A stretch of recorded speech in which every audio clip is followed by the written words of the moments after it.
If you have a Bible and you'd like to follow along, please turn in it to Luke chapter 13. This is where we'll be spending our time today.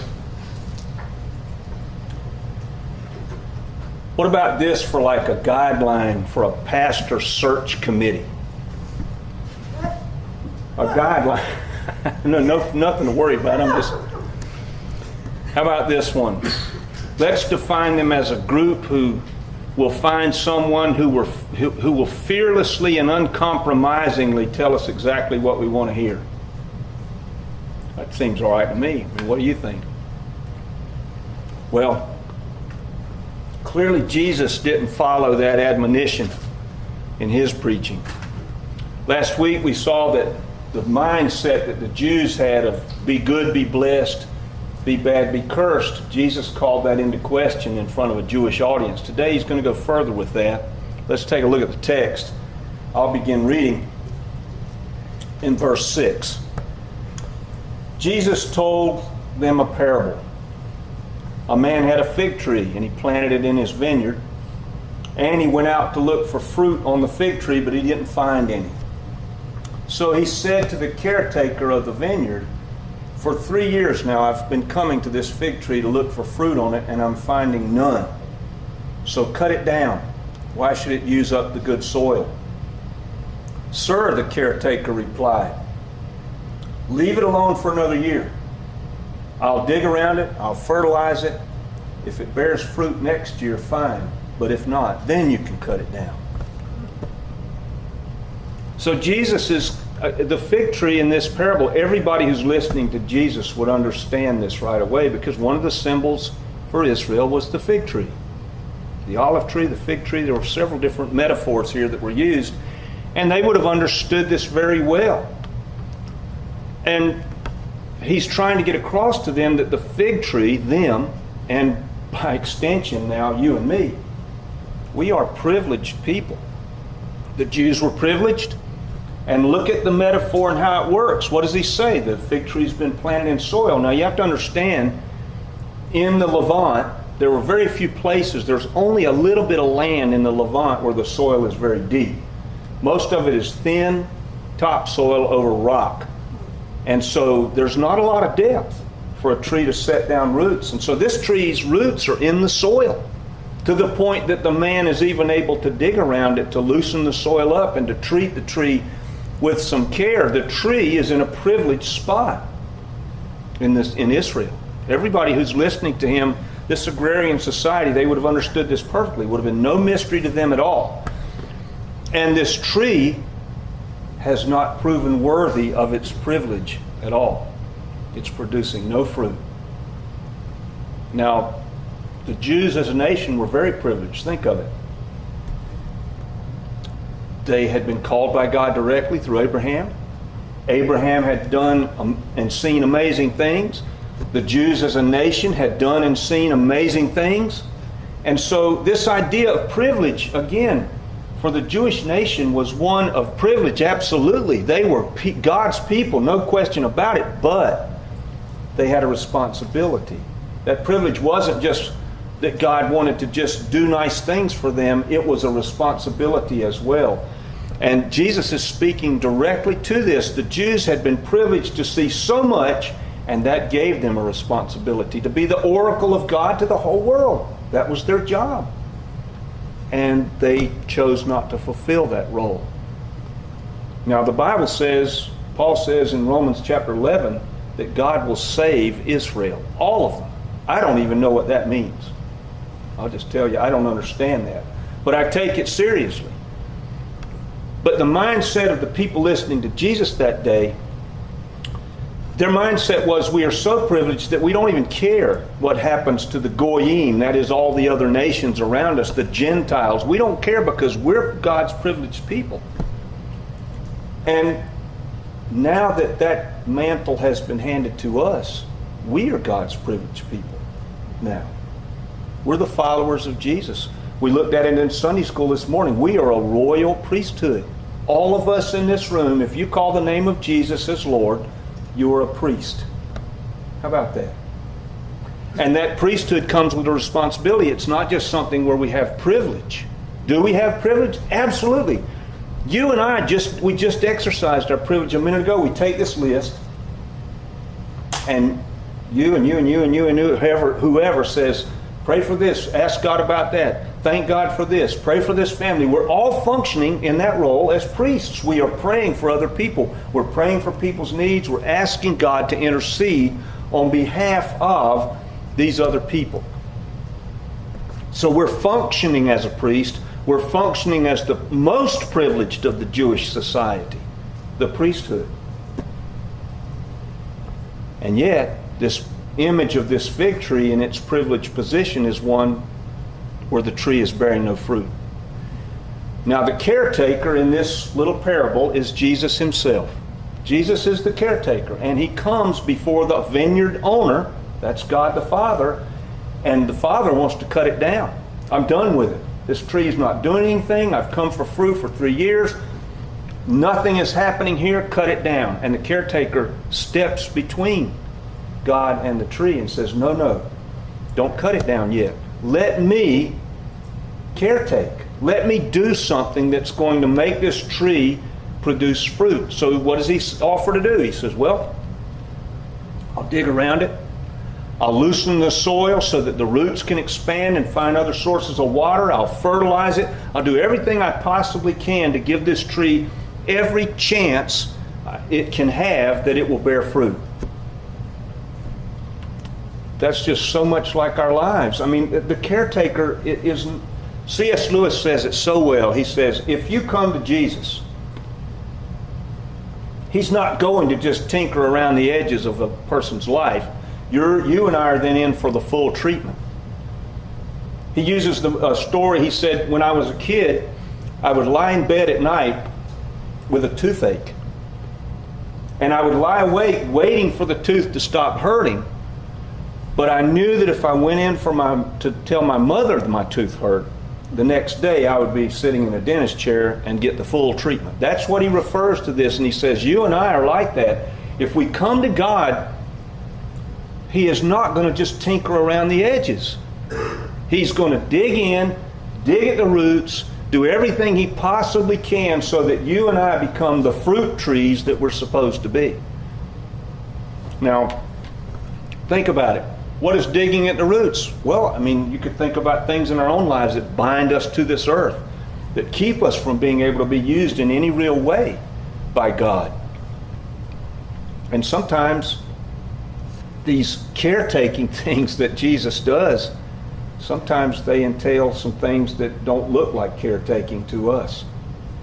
Sometimes he brings us something in our lives that's going to look like suffering to get our attention. I don't know how many testimonies we could hear before we get it of people who say, my life went like this and I got all the way down there and then I called out to God.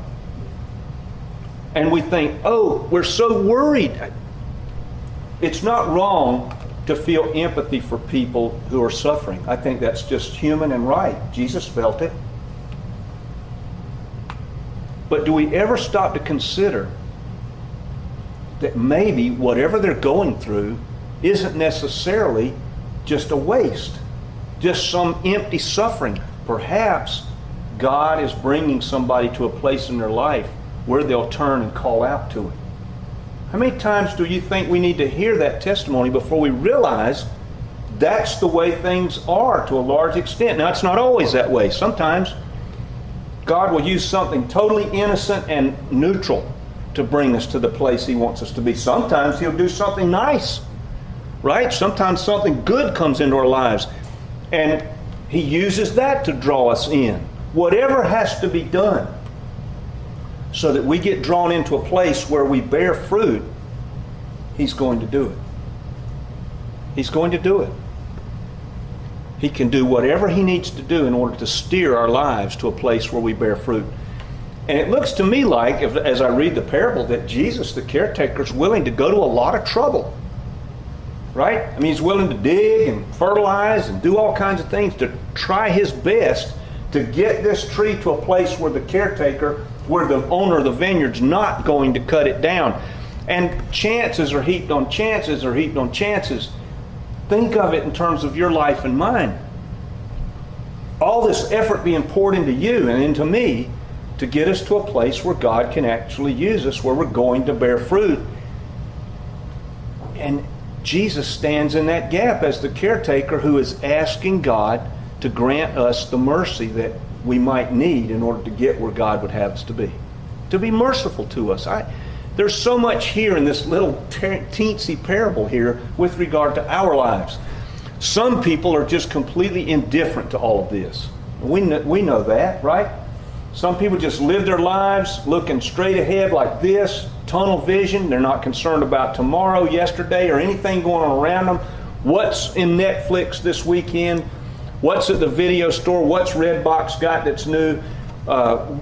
That's all that their life is. The next little thing that's going to set them back into a place where they can forget about things in this world. And we see drugs and alcohol used in exactly that way. Whatever I can do that'll just get me through this period of life and this period of life, and then pretty soon all the periods of life pass and the life is over. What kind of life is that? The caretaker doesn't want us to live a life like that. The caretaker wants us to live a life of real meaning where we produce fruit. You know, one of the aspects of fruit that I wonder if we think about it this way. Take a person who's addicted to drugs. You know what fruit for them would be? That they could say no to it. That's fruit. That's good fruit. That's where somebody that previously had no means to say no to something, they don't have the capacity to say no. They don't have the capacity to say no to pornographic images. They don't have the capacity to say no to lying. They don't have the capacity, whatever it is, it's fruit when a person is given the gift of the capacity to say no to those things. And some people are just utterly indifferent to that sort of thing. The world is just there, it seems like to me, to rob us of the capacity to exhibit fruit that God would have us exhibit. Whatever can be done to blunt that edge where we come to life with the idea that our lives actually matter in some big way to this earth and matter to God, that edge will be blunted and we'll be robbed of that and just live in the moments as they pass with no thought of what they mean. Man, how many people are like that? I read of this cab driver. I probably shared this story with you before. Lived in New York, 45, 50 years old. Somebody got in the car and said, what is your life like? What do you live for? They asked this cab driver. And he said, I drive my cab so many hours a week. I turn my cab in on Friday, and I usually call some friends over and we have a barbecue. And then I might bring some friends over and we'll have a kind of a get-together and a party, and then I'll do that until Sunday afternoon, and then I'll get up Monday morning and start the whole thing over again. What kind of life is that? The years just roll by and nothing of fruit is shown. And this text is telling me God's not going to have it. He's going to do whatever it takes that you and I bear fruit. I'll tell you one of the most important features of fruit for you and me that are in this room today, and that is those who come behind us. There are people who come behind us. And whatever life we might live in this world, bearing fruit, they are the beneficiaries of it. The fruit's there for us, but it's also for them who are outside of us, who see us, and especially those who come behind us. If you read Deuteronomy chapter 6 through 8, very important passage where Moses reminds the Jews of all the things that they're to remember. They're to keep them in the forefront of their mind all the time. And he says so for the express reason so that the children who come behind will absorb all of that. That never goes away, does it? I mean, I don't care if a person's 96 years old. There are people coming behind them who are looking at them and seeing that life lived. And is that life bearing fruit? Is the life bearing fruit that can be seen? There was a student who was looking under a microscope in a biology class, and he was watching this group of protozoans. That their whole life cycle was just a few hours. So he was able to watch the protozoans that were mature, produce children, babies. He was able to watch the protozoans that were older die off, and he could watch this whole life cycle step by, and it suddenly dawned on him, And he thought to himself, I wonder if my life matters to anybody. I don't want to be a weak link in this chain. That's a place where we can bear fruit, and it's really going to matter. I think about this a lot as a dad, and I know that there are lots of things that are instilled in my son that I wish weren't there, and they are directly my doing, where I didn't bear fruit where I could have. Some things are fruit, but some things aren't. Abraham Lincoln said, I'm going to die someday. It's going to happen. He said, but I want it said of me that I plucked weeds and I planted flowers wherever I thought they could grow. But I'll tell you, there is nothing that we can do like that we can give to that next generation if we don't have it to give away.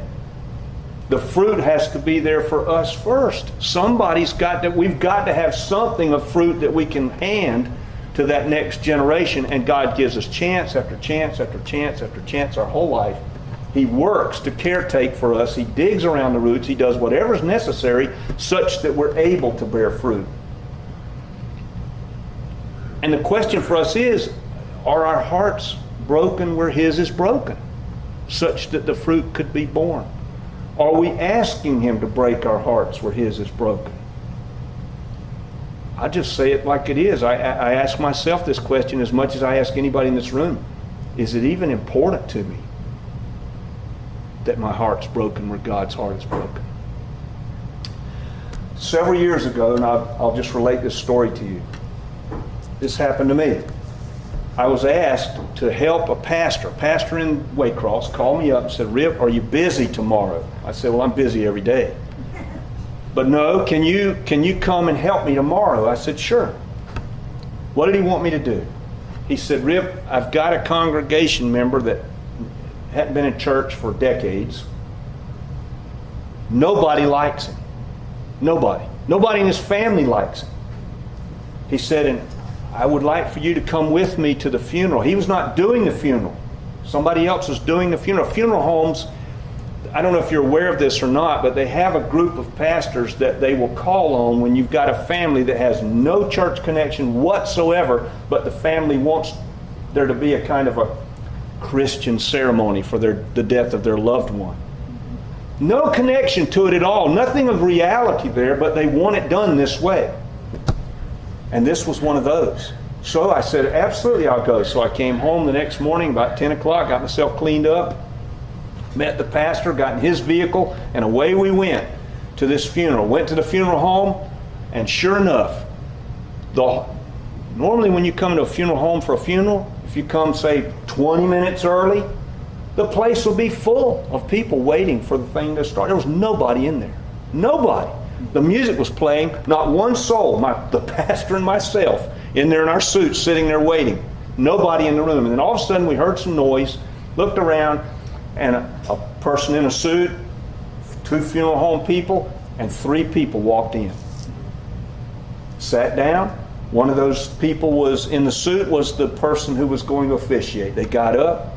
They spoke for about 10 minutes, said a few things, closed in prayer. The music came back on. They got up. The funeral home people came in because there were no pallbearers.